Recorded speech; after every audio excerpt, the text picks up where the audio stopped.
miles an hour, still pushing, letting the clutch out. At 40 miles an hour, I'm going to pull away. 55. Turbo kicking in.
That 2003 CTS was the world's fastest Cadillac. How you doing? My name is Jay Alvarez with Lund Cadillac Performance in Phoenix, Arizona. I'd like to show you our new project we're working on. This is our 2009 Cadillac CTS-V. This year we were running at the Bonneville Salt Flats starting at the September 17th through the 24th at the USFRA. The class we're running in this car is a B for the motor size and classification that we're running in, and production supercharged, because as you can see, this car is a production car with full interior.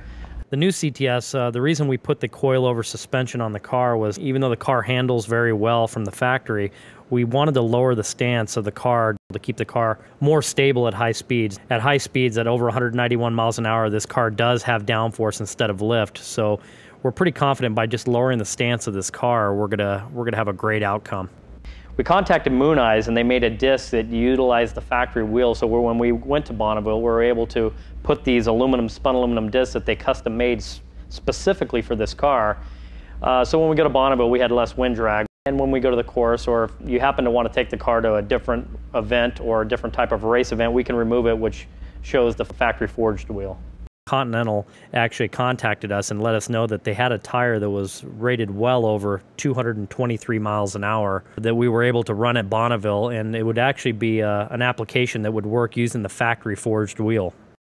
You know, to the side we have to run a safety switch that connects the battery in case there happens to be an unfortunate accident. Somebody would be able to come up and actually shut the power off manually if the driver happens to be unconscious. The parachutes mount to a box that we made out of aluminum that actually mounts to where the OE license plate goes, so it's non-invasive to the car. We're able to mount this aluminum plate with the parachutes where the license plate goes, and so when the parachutes are deployed, it comes from a mount that we located into the bumper system that'll actually slow the car down in case we need to pull it at high speed if the car happens to become unstable. And we made a new aluminum bumper to keep the weight down that actually mounts in the stock location where the bumper mounts. And we secured it to the subframe, similar to a trailer hitch that would actually be able to substand the force of the 4G pull.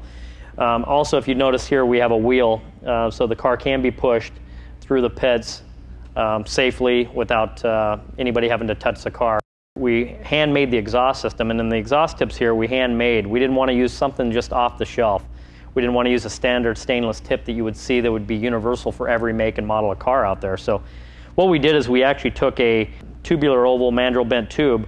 We took part of one tube of a round stainless tube and an oval tube, and we welded those together and made a dual-walled tip that would actually contour and match the shape of the rear bumper to kind of fit within the lines of the car. As far as the Southern California Timing Association, any car that goes over 200 miles an hour must have a a roof rail that follows parallel from the front of the roof line to the rear. And that's in case the car happens to get sideways at high speeds. It'll actually break the wind so the car will stay stable and stay on the ground. You have to have some sort of fuel and power shutoff.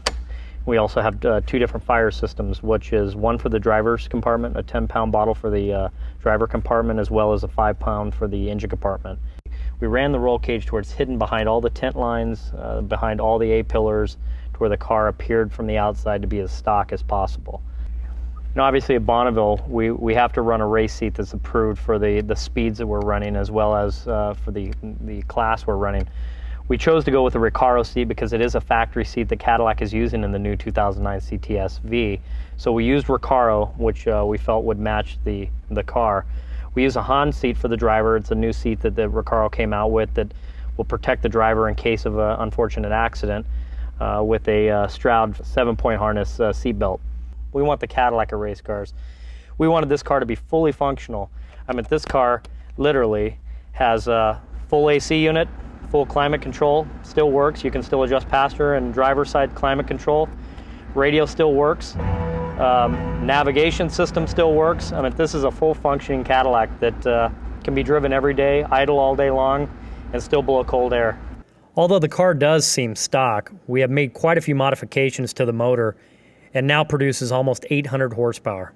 You know, this exhaust system we're going to build when this car does become available and hits the showrooms, but this one we made a little bit more aggressive than the standard exhaust you probably would see on the streets. We'll fire it up here and see what everybody thinks of it.